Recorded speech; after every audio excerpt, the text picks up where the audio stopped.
Let us answer the question.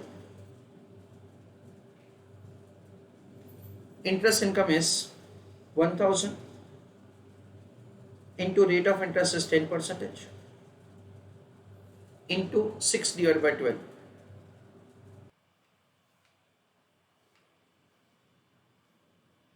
Because interest is payable semi-annually into PVIFA at the rate of 6 percentage. Because 12% पूरे time period का है, पूरे साल का है, for 5 period, plus 1000 into PVIF at 6% for 5th period.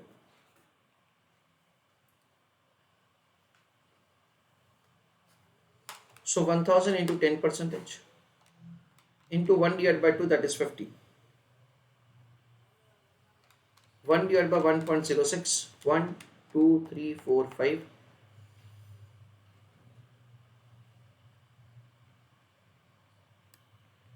Fifth period का factor है 0.7473 and 125 का फैक्टर समेशन है 4.2124.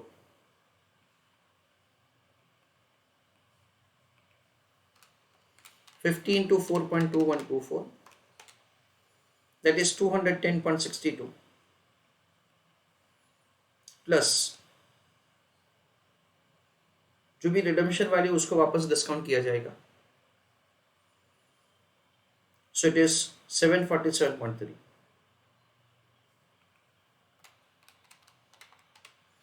So it is 957.92.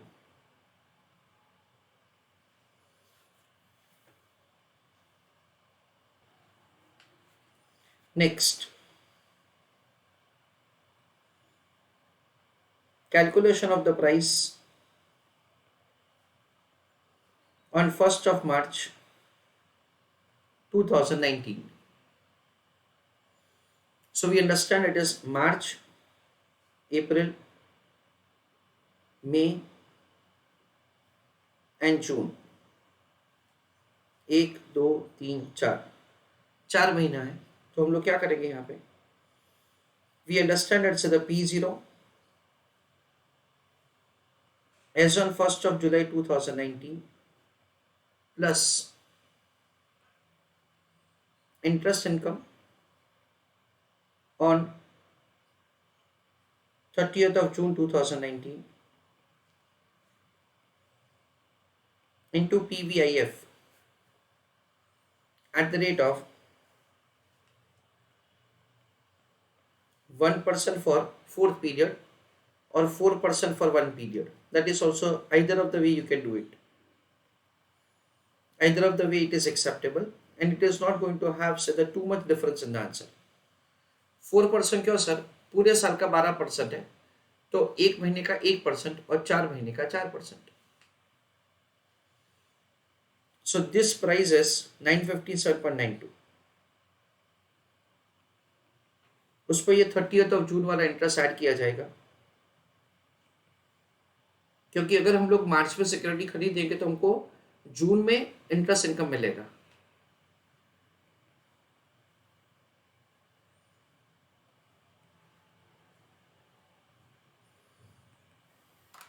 One divide by 1.04, so 0.9615.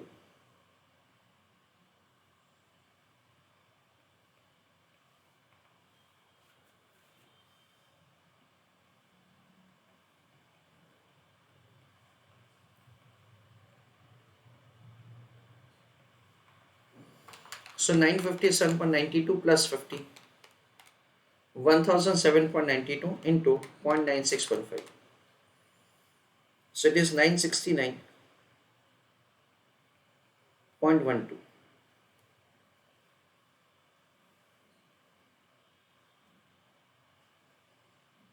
That is the way the price is calculated. Now let us see further.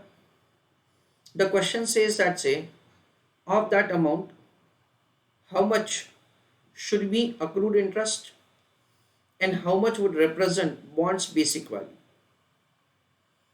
तो simply हमको ये बताना है कि ये जो हमारा 969.12 का आंसर है उसमें से बॉन्ड का बेसिक वैल्यू क्या है और अक्रूड इंटरेस्ट क्या है। तो फ्रेंड्स हम लोग ऐसा समझ सकते हैं कि हमने जो सिक्योरिटी खरीदा वो खरीदा है 1 मार्च 2019 को। लास्ट टाइम जो इंटरेस्ट पे हुआ होगा that would be on 31 December 2018। So basically क्या है दैट से जो भी हमारा सिक्योरिटी का प्राइस है उसमें इट इज डीम्ड दैट ये 2 महीने का इंटरेस्ट भी हमने पे किया है। वी अंडरस्टैंड दैट हमने 2 महीने का इंटरेस्ट भी पे किया है। So we understand that the interest component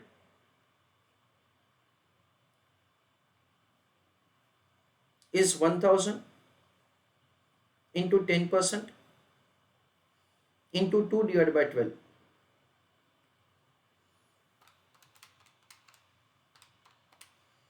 so interest का कंपोनेंट है 16.67 और बाकी का क्या होगा bond basic value.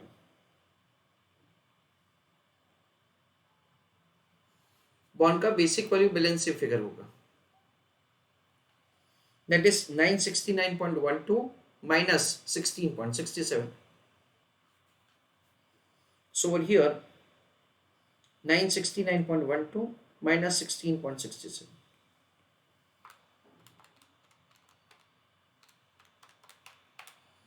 that is 952.45.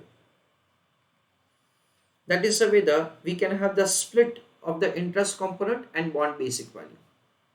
Please write down this answer.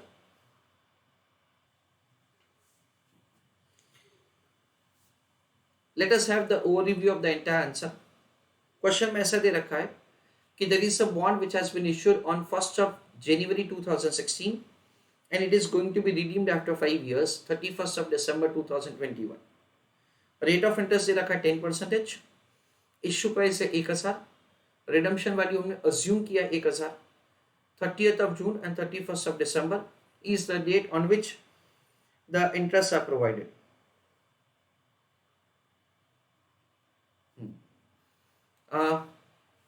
फिर हमको ऐसा दे रखा है कि हमने 1 मार्च 2019 को ये सिक्योरिटी बाय किया जब मार्केट में रेट ऑफ रिटर्न चल रहा था 12%।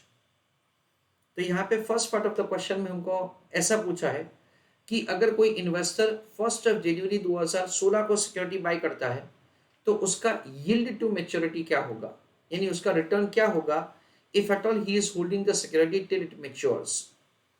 तो हम लोग कुछ ऐसा बोल सकते हैं कि जो भी रेट ऑफ इंटरेस्ट है वही उसका रिटर्न हो जाएगा। क्यों सर ऐसा? क्योंकि देखो face value itself is the issue price, that is purchase price for the investor, and face value itself is the redemption value of the security. तो जितना रेट ऑफ इंटरेस्ट है वही रिटर्न हो जाएगा।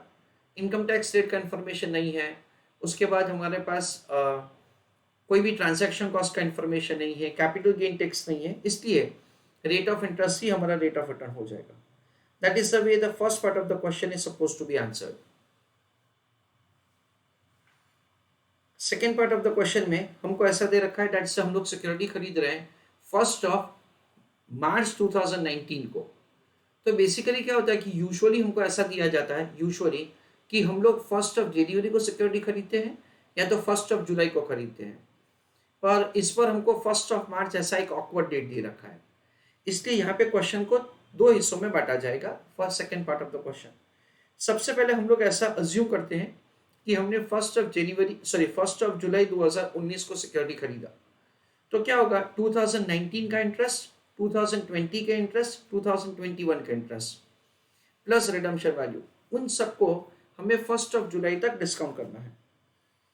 पूरे साल का रिक्वायर्ड रेट ऑफ रिटर्न है 12%, तो 6 महीने का होगा 6%।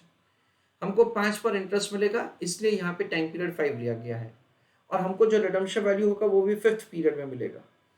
That is the way we find the answer 957.92। उसके बाद तो बहुत आसान है कि ये 1 जुलाई का वाला जो इंटरेस्ट दैट इज से हमारा प्राइस है ना, उसमें हमको क्या करना है, उसमें हमको 30th जून वाला इंटरेस्ट ऐड करना है।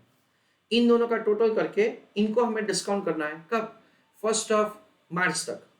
सो मार्च, अप्रैल, मई, जून 4 महीना होता है। So what you can do, we can take say the 4% for 1 period as a discounting, उसके ऊपर से हमारा प्राइस का कैलकुलेशन हो जाएगा। That is the way the P0 is calculated.